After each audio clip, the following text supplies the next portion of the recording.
বিশ্ব সংবাদ 24 আপনাকে স্বাগতম। এই চ্যানেলে আমরা তুলে ধরি দেশ বিদেশের সর্বশেষ খবর, ব্রেকিং নিউজ, রাজনীতি, আন্তর্জাতিক সংবাদ, খেলাধুলো, বিনোদন, প্রযুক্তি, শিক্ষা এবং গুরুত্বপূর্ণ সমসাময়িক বিষয়।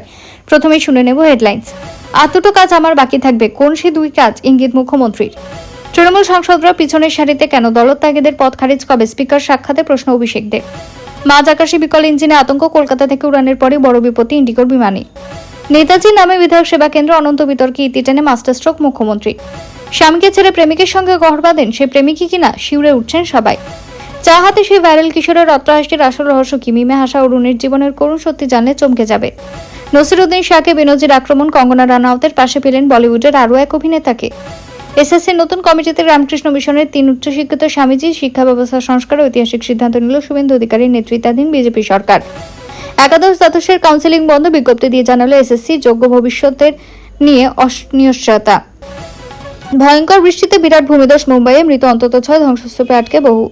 ফুটবল খেলে বাড়ি ফিরে স্নান করছিলেন কিশোর, তারপরই কান ফাটানো আর্তনাদ, কিছু বুঝে ওঠার আগেই সব শেষ। ভিন ধর্মে জমি বিক্রি নিষিদ্ধ, কঠোর আইন আনার ঘোষণা শুভেন্দুর।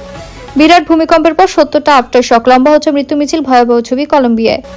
বিচারপতির বিরুদ্ধে আপত্তিকর মন্তব্য, করা পদক্ষেপ, কলকাতা হাইকোর্টের অবমাননা নিয়ে বড় বার্তা। পেনশনভোগীদের জন্য বড় সতর্ক বার্তা, এই কাজ বাকি থাকলে পরের মাসে মিলবে না পেনশনের টাকা। রক্ষা করবে দেশের সমুদ্র সীমা, চালাবে অপারেশনও, ভারতের হাতে এখনো শ্রুতি, জলে নামলো কলকাতা থেকে। সংসদ অচল রেখে বড় চমক, মাত্র 40 মিনিটে পাশ হলো 10টি বিল।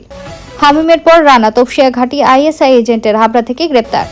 সংসদের লড়াই ভুলে একই ছাদের তলায় মোদি, শাহ, রাহুল, সোনিয়ারা। দিল্লিতে নজর কাড়ল রাজকীয় বিয়ের পার্টি। 80তম বর্ষপূর্তিতে আত্মত্যাগের স্মরণ ও নতুন ভারত গড়ার সংকল্প। বাজারের পনিরে ভেজালের ভয়, 1 লিটার দুধে বাড়িতে বানান তুলতুলে নরম পনির। দূরদর্শী ও সময়োপযোগী সিদ্ধান্ত, এসএসসিতে রামকৃষ্ণ মিশনের সন্ন্যাসীদের নিয়োগে শুভেন্দু অধিকারীকে প্রশংসায় ভরালেন সুকান্ত মজুমদার। শ্যামবাজারে মমতাকে লক্ষ্য করে চোর স্লোগান, রাজনৈতিক তর্জে উত্তাল কলকাতা। উত্তাল ঢেউয়ের গ্রাসে জরাজীর্ণ ফেরি, মুহূর্তে তলিয়ে গেল বহু প্রাণ, এখনো নিখোঁজ 27। প্রশান্ত মহাসাগরে মহাতাণ্ডব, একাধিক ঘূর্ণিঝড়ের ছোবলে কাঁপছে বিশ্ব, ভারতের বর্ষায় কি বড় বিপর্যয় আসছে। মর্মান্তিক বজ্রপাতে গত 24 ঘন্টায় 9 জনের মৃত্যু বিহারে। মাত্র 15 ঘন্টায় 19 বিল পাস, লোকসভায় কিসের এত তারা? সুপ্রিম কোর্টে মমতাপন্থী তৃণমূলের বড় স্বস্তি, 3 ব্যাংক অ্যাকাউন্ট থেকে খরচ চালানোর অনুমতি বহাল। প্রভাব খাটিয়ে এলাকায় গুন্ডাবাজি, ধনেখালীতে গ্রেপ্তার বিধায়ক অসীমা ঘনিষ্ঠ পটল। শুধু কঙ্গে 2000 প্রাণহানি, রেকর্ড গতিতে ছড়াচ্ছে মারণ ইবোলা, ভারত জুড়ে চরম সতর্কতা। জামিন হল না অভিষেকের, বিয়ের প্রতিশ্রুতি দিয়ে সহবাস, ধর্ষণের মামলায় 3 দিন পুলিশ হেফাজতে বাংলার ক্রিকেটার। শুধু পেনশনেই শুরু হবে 45,000 টাকা থেকে, অষ্টম বেতন কমিশন ঘিরে আসছে বিরাট খুশির খবর। 2 মাস হয়ে গেল, দুটো প্রশ্ন নিয়ে স্পিকারের সঙ্গে দেখা করলেন অভিষেক। কলকাতায় ওয়ার্ড বেড়ে 209 আর হাওড়ায় 68, বিধানসভায় বড় সংশোধনী বিল পেশ। প্রাক্তন বিধায়কদের দুর্দশা ঘোচাতে বড় পদক্ষেপ, 10 কোটি টাকা সাহায্যের ঘোষণা মুখ্যমন্ত্রী।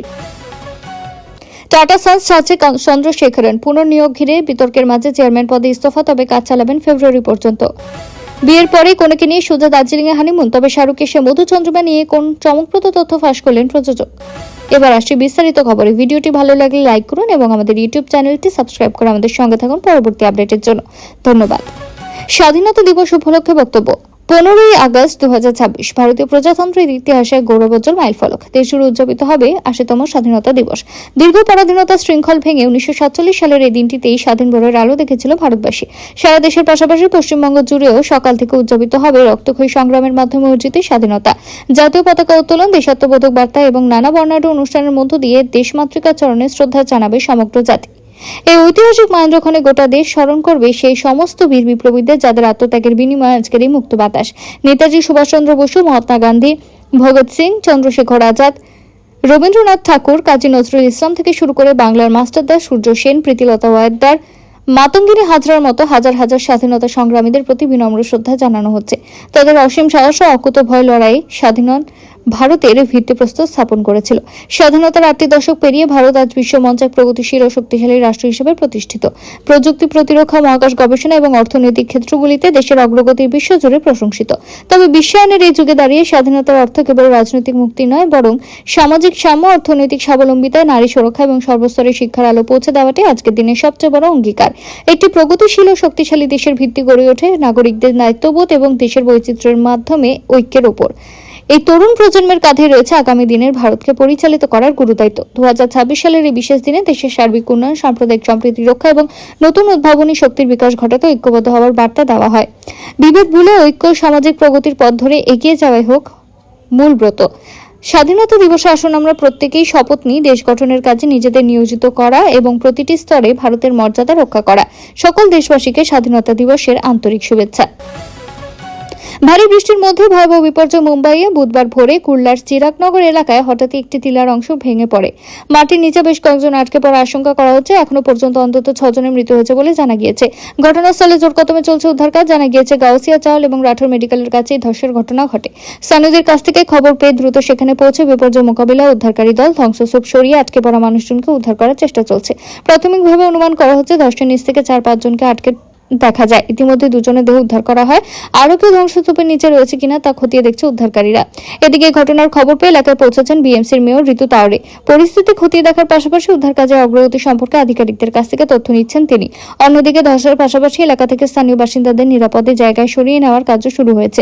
লাগাতার বৃষ্টির কারণে নতুন করে কোনো বিপদ তৈরি হতে পারে কিনা সেদিকেও নজর রাখা হচ্ছে। ঘটনার একটি ভিডিও ফুটেজ ইতিমধ্যেই সামনে এসেছে। সেখানে ধস নামার পর এলাকা জুড়ে আতঙ্কের পরিবেশ দেখা গিয়েছে এবং উদ্ধারকারীদের তৎপরতার ছবি দেখা গিয়েছে। ধ্বংসস্তূপের নিচে আরো কেউ আটকে রয়েছে কিনা তা নিশ্চিত করতে উদ্ধার অভিযান অব্যাহত রয়েছে। রাজ্যে এবার আইএসআই জঙ্গি যোগ। বেঙ্গল এসটিএফ এর হাতে গ্রেপ্তার এক পাকিস্তান নাগরিক। ধৃতের নাম রানা রাউফ ওরফে ওয়াহাব। কলকাতা তপসিয়া এলাকায় ঘাঁটি গেড়েছিল এই সন্দেহভাজন ভুয়া আধার ভোটার কার্ডও বানানো হয়েছিল। ধৃত আইএসআই জঙ্গি গোষ্ঠীর সঙ্গে জড়িত। গতকাল মঙ্গলবার উত্তর 24 পরগনার হাবড়া থেকে তাকে গ্রেপ্তার করা হয়েছে বলে প্রাথমিক সূত্রে খবর। প্রসঙ্গত দিন কয়েক আগে পূর্ব বর্ধমান থেকে গ্রেপ্তার করা হয়েছিল জঙ্গি হামিম মণ্ডলকে। তাকে হেফাজতে রেখে জিজ্ঞাসাবাদ করছেন এসটিএফ এর আধিকারিকরা। এবার আরও এক সাফল্য তদন্তকারীদের। সম্প্রতি জৈশ ই মোহাম্মদের সদস্য হামিম মণ্ডলকে গ্রেপ্তার করেছিল এসটিএফ। তাকে জেরা করে আরও এক সঙ্গে পাকড়াও করা হয়েছে। হামিম হাওড়ায় পিলখানা এলাকায় ঘাঁটি গেড়েছিল। মুখ্যমন্ত্রীর গতিবিধির উপর নজর রেখে সেসব তথ্য সংগ্রহ করাই ছিল হামিমের কাজ। ধৃতকে জিজ্ঞাসাবাদের মধ্যে এবার আইএসআই জঙ্গি সন্দেহে গ্রেপ্তার করা হলে রানা রাউফকে। প্রাথমিকভাবে জানা গিয়েছে বনগাঁ সীমান্ত এলাকা থেকে সন্দেহভাজনকে গ্রেপ্তার করেছে বেঙ্গল এসটিএফ। খাস কলকাতা তপসিয়া এলাকায় বেশ কয়েক মাস ধরে সে থাকছিল। পাকিস্তানের এই যুবক বাংলায় থাকার জন্য এদেশে নকল আধার ও ভোটার কার্ড তৈরি করেছিল। কলকাতার এক ব্যক্তি তাকে নকল আধার ও ভোটার কার্ড দেয়। তাকেও গ্রেপ্তার করেছে তদন্তকারীরা। জানা গিয়েছে রানা ছুতোর মিস্ত্রি কাজ করতে এলাকায়। নকল পরিচয়পত্র পাওয়ার নামও আসল নয় বলে প্রাথমিক অনুমান। কিন্তু কলকাতায় ঘাঁটি তৈরি করার আসল উদ্দেশ্য কি? গুপ্তচর বৃত্তি করে তথ্য পাঠানোই কি কাজ ছিল তার? এখনো অবধি কি কি তথ্য রয়েছে তার কাছে সেসব খতিয়ে দেখা হচ্ছে। ধৃতের সঙ্গে কাদের যোগাযোগ ছিল, ফোনের মাধ্যমে কাদের সঙ্গে কথা বলতো রানা, কোন কোন বারের নাম্বার থেকে ফোন আসতো, বারে কাদের ফোন করা হতো, সেসব তথ্য জানার চেষ্টা করা হচ্ছে। প্রাথমিকভাবে জানা গিয়েছে রানা নেপাল সীমান্ত দিয়ে ভারতে ঢুকে কলকাতায় এসেছিল, কিন্তু বনগাঁয় গিয়েছিল কেন? তাহলে কি হামিম গ্রেপ্তারির পরে বাংলাদেশে পালানোর ছক কষছিল? এইসব তথ্য পাওয়ার চেষ্টা করছে এসটিএফ। মর্মান্তিক বজ্রপাতে অন্তত 9 জনের মৃত্যু হয়েছে বলে খবর। বিহারের 3 জেলায় ঘটে ঘটনাগুলি। মঙ্গলবার একথা জানানো হয় সরকারি বিবৃতিতে। গত 24 ঘন্টার মধ্যে ঘটনাগুলি ঘটেছে। গতকাল সন্ধ্যায় প্রকাশিত সিএমওর একটি বিবৃতিতে জানানো হয়েছে যে বাঁকা জেলায় 5 জন, লক্ষীসরায়ে 3 জন এবং পাটনায় 1 জনের মৃত্যু হয়েছে। বিবৃতিতে আরো বলা হয়েছে রাজ্য সরকার মৃতদের নিকট আত্মীয়দের প্রত্যেকে 4 লক্ষ টাকা করে এককালীন আর্থিক সহায়তা দেওয়ার ঘোষণা করেছে। বাঁকায় বজ্রপাতে হারানো 5 জনের মধ্যে একই পরিবারের 3 জন মহিলা প্রাণ ছিল। বাঁকার বাউসি এলাকায় পোড়াই গ্রামে বাড়ির বাইরে থাকাকালীন বজ্রপাতে একই পরিবারের সদস্য কুশ্মী দেবী, রিঙ্কু দেবী ও রেণু দেবীর মৃত্যু হয়। বাউসি ব্লকের শিরাই গ্রামের বাসিন্দা সুরেশ যাদব নিজের জমিতে চারপথে একটি পুকুরের কাছে বজ্রপাতের কবলে পড়ে ঘটনাস্থলেই মারা যান। একই ব্লকের কাজী কায়রি গ্রামে সুফিয়ানা খাতুন মাঠে ধান রোপণ করা শ্রমিকদের জন্য সকালের খাবার পৌঁছে দিতে বাড়ি ফেরার সময় বজ্রপাতে প্রাণ হারান। বাঁকার অতিরিক্ত জেলাশাসক অজিত কুমার জানিয়েছেন যে দুর্যোগ ব্যবস্থাপনার নিয়ম অনুযায়ী ক্ষতিগ্রস্তদের ক্ষতিপূরণ দেওয়া হবে। মুখ্যমন্ত্রীর কার্যালয়ের এক বিবৃতিতে বলা হয়েছে দুর্যোগ ব্যবস্থাপনার বিভাগের নির্দেশিকা মেনে চলার পাশাপাশি খারাপ আবহাওয়া এবং সময়কে মানুষকে সতর্ক থাকতে এবং ঘরের ভেতরে থাকার আহ্বান জানিয়েছেন মুখ্যমন্ত্রী সম্রাট চৌধুরী। বজ্রপাতের তীব্রতা কেন বেশি? কলকাতার পার্শ্ববর্তী এলাকায় বর্ষাকালে এখন প্রায় দেখা যাচ্ছে বিকেল বা সন্ধ্যার দিকে বজ্রবিদ্যুৎ সহ বৃষ্টি হয়। অনেক ক্ষেত্রে বজ্রপাতের তীব্রতা আগের তুলনায় বেশি বলে মনে করছেন সাধারণ মানুষ। মঙ্গলবার অভিষেককে গ্রেপ্তার করে বংলাধারার পুলিশ। মঙ্গলবারই তাকে পেশ করা হয় চুঁচুড়া আদালতে। সেখানে জামিনের আবেদন খারিজ হয়ে গেল তার। সমস্যা বাড়ল অভিষেক পোড়েলের। জামিন পেলেন না বাংলা আইপিএলে দিল্লি ক্যাপিটালসের হয়ে খেলা ক্রিকেটারে। এক তরুণীকে বিয়ের প্রতিশ্রুতি দিয়ে সহবাসা ধর্ষণের অভিযোগে মঙ্গলবার তাকে গ্রেপ্তার করে হুগলির মগরা থানার পুলিশ। মঙ্গলবারই তাকে পেশ করা হয় চুঁচুড়া আদালতে। সেখানে জামিনের আবেদন খারিজ হয়ে যায়। চুঁচুড়া আদালতে সিজিএম কোর্টে অভিষেককে পেশ করা হয় পুলিশের তরফে অভিষেকের বিরুদ্ধে 69, 311, 318, 66/72 আইটি এবং বিএনএস এর একাধিক ধারায় মামলা দায়ের করা হয়েছে। জামিনের আবেদন করেন তার আইনজীবী, কিন্তু তাতেও লাভ হয়নি। অভিষেকের জামিনের আবেদন খারিজ করে তাকে 3 দিনের পুলিশি হেফাজতের নির্দেশ দেন ম্যাজিস্ট্রেট। হুগলির মগরা থানা এলাকায় গত 23 জুন অভিষেকের বিরুদ্ধে অভিযোগ দায়ের করেন কর্ণাটকের এক তরুণী ডাক্তারি পড়ুয়া।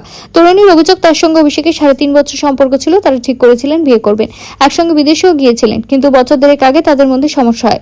বিষয়টি থানা পর্যন্ত করেছিল, কিন্তু সে সময় অভিযোগ দায়ের করা হয়নি। এবার অভিযোগ দায়ের করে তরুণী, যদিও সেই সময় তার বিরুদ্ধে ওঠা সব অভিযোগ অস্বীকার করেছিলেন অভিষেক। বেঙ্গালুরু থেকে ফোনে তিনি আনন্দবাজার.com-কে বলেছেন, এখন আমি ভালো খেলছি, তাই এরকম নানা কথা উঠে আসতে পারে। অভিযোগ দায়েরের পর বেশ কিছুদিন কেটে গেল, পুলিশ কোনো ব্যবস্থা না নেওয়ায় তরুণী কলকাতা হাইকোর্টে দ্বারস্থ হয়েছিলেন। হাইকোর্টের বিচারপতি নির্দেশ দেন অভিষেককে গ্রেপ্তার করতে হবে, তারপরে পদক্ষেপ করে পুলিশ। গতবারই আইপিএলে দিল্লি ক্যাপিটালসের হয়ে দলের সুযোগ পেয়েছিলেন অভিষেক। বাংলার হয়ে ধারাবাহিকভাবে রান করে আইপিএলে জায়গা করে নেন। ঋষভ পন্থের অভাব ঢাকার জন্য তাকে রাখা হয়েছিল, কিন্তু সেবার মাত্র 4টি ম্যাচে খেলানো হয় তাকে, সেভাবে রানও করতে পারেনি। তাতেও যদিও দিল্লি তাকে ছেড়ে ফেলেনি, তরুণ উইকেট রক্ষকের উপর ভরসা রাখা হয়েছিল আরও একটি মরশুম। নিরাশ করেনি অভিষেকও। এইবারের আইপিএলে রান আসে তার ব্যাট থেকে। বিরোধীদের লাগাতার বিক্ষোভ ও স্লোগানের জেরে বাদল অধিবেশনে সংসদের স্বাভাবিক কাজকর্ম ব্যাহত হলে এর মধ্যে পাশ হয়েছে 19টি বিল। নির্ধারিত 90 ঘন্টার পরিবর্তে লোকসভায় কাজ হয়েছে মাত্র 15 ঘন্টা 36 মিনিট। বিরোধীদের প্রতিবাদের মুখে মাত্র 36 মিনিটে 7টি বিল পাশ করানোর মতো ঘটনাও ঘটেছে। সরকারি সূত্রের দাবি, মেজরিটির জোরে বিল পাশ করানো হলে পুরো প্রক্রিয়া কার্যত শিখে উঠেছে সংসদের মূল অঙ্গ প্রশ্নোত্তর পর্ব। অধিবেশন জুড়ে পরীক্ষার প্রশ্নপত্র ফাঁস এবং ছাত্র বিক্ষোভের মতো ইস্যুতে সরব হয়েছিল বিরোধী শিবির।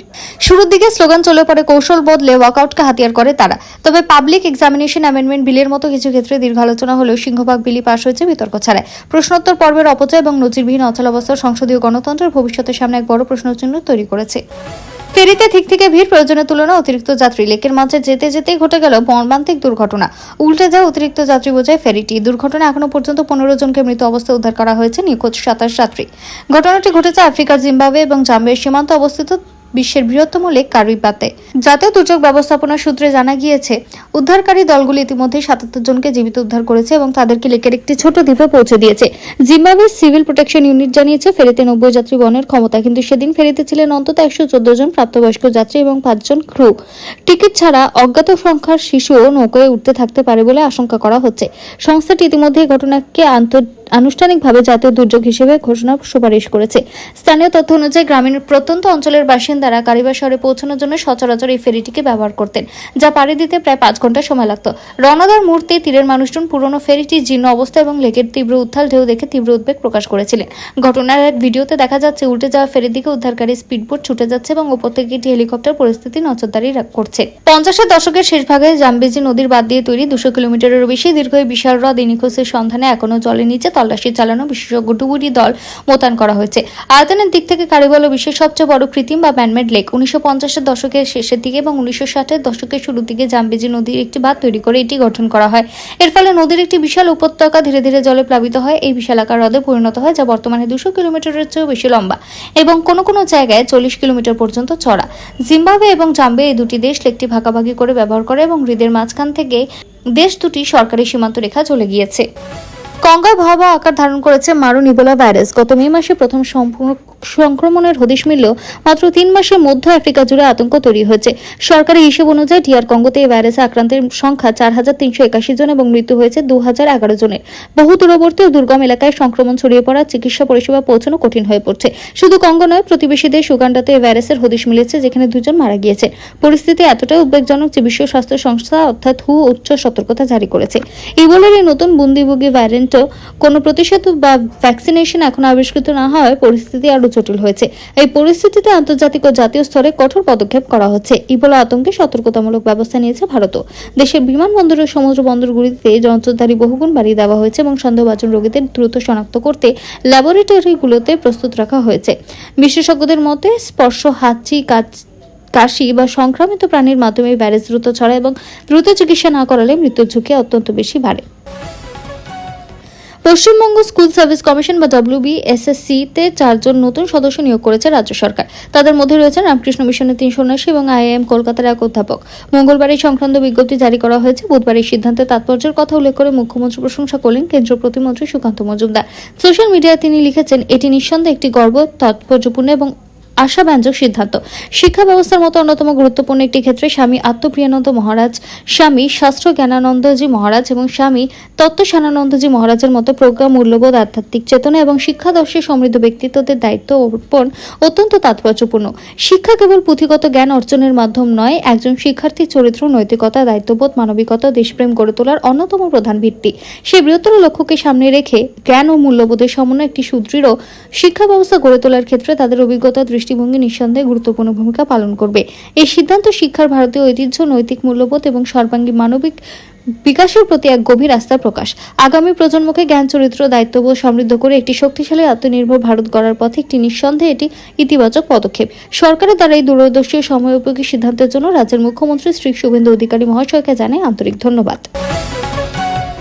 কাটছে না শিক্ষক নিয়োগে জটিলতা। এবার একাদশ দ্বাদশের কাউন্সিলিং বন্ধ করল স্কুল সার্ভিস কমিশন। 14 আগস্ট থেকে কাউন্সিলিং শুরু হওয়ার কথা ছিল, কিন্তু এসএসসি জানালো পরবর্তী নির্দেশ না দেওয়া পর্যন্ত স্থগিত থাকবে কাউন্সিলিং। 26,000 চাকরি বাতিলের পর যোগ্য শিক্ষকদের ভবিষ্যৎ নিয়ে অনিশ্চয়তা তৈরি হলো। আদালতের নির্দেশে আগে 26,000 চাকরি চলে গিয়েছিল। যোগ্য শিক্ষকদের নিয়োগ নিয়ে জটিলতা কাটল না এখনো পর্যন্ত। এসএসসির তরফে বিজ্ঞপ্তি প্রকাশ করে জানানো হয় 14 আগস্ট থেকে একাদশ দ্বাদশের কাউন্সিলিং আপাতত স্থগিত রাখা হচ্ছে। পরবর্তী নির্দেশ না আসা পর্যন্ত স্থগিত থাকবে কাউন্সিলিং। ইতিমধ্যে একাধিক বিষয়ের কাউন্সিলিং হয়ে গিয়েছে, তবে এখনো 12টি বিষয়ের কাউন্সিলিং বাকি। কথা ছিল 14 আগস্ট থেকে কাউন্সিলিং শুরু হবে, কিন্তু তা স্থগিত রাখার নির্দেশ নিল এসএসসি। দুদিন আগে মধ্যশিক্ষা পর্ষদ পুলিশ ভেরিফিকেশন, মেডিকেল ভেরিফিকেশন বন্ধ রাখার সিদ্ধান্ত নেন। তখন থেকে আশঙ্কা দেখা দেয় কাউন্সিলিং ঘিরে। নির্ধারিত সময়ের মধ্যে শিক্ষক শিক্ষিকা নিয়োগের কাজ সম্পূর্ণ হবে কিনা তাও আশঙ্কা দেখা দেয়। অন্যান্য অনগ্রসর শ্রেণী বা ওবিসি সংরক্ষণ নিয়ে বিগত সরকারি সিদ্ধান্ত নেয় যে 17% ওবিসি সংরক্ষণ দেওয়া হবে। সেই মতে কাউন্সিলিং হয়েছিল, তৈরি হয়েছিল মেধা তালিকা। রাজ্যে ক্ষমতার পালাবদলের পর নতুন বিজেপি সরকার সেই সংরক্ষণ কমিয়ে 7% করেছে, আর সে নিয়ে জটিলতা তৈরি হয়েছে। পুরনো নিয়মে যারা নিয়োগপত্র পার দৌড়ে গিয়েছিলেন তাদের কি হবে তা নিয়ে উদ্বেগ বাড়ছে সময়ের সঙ্গে সঙ্গে।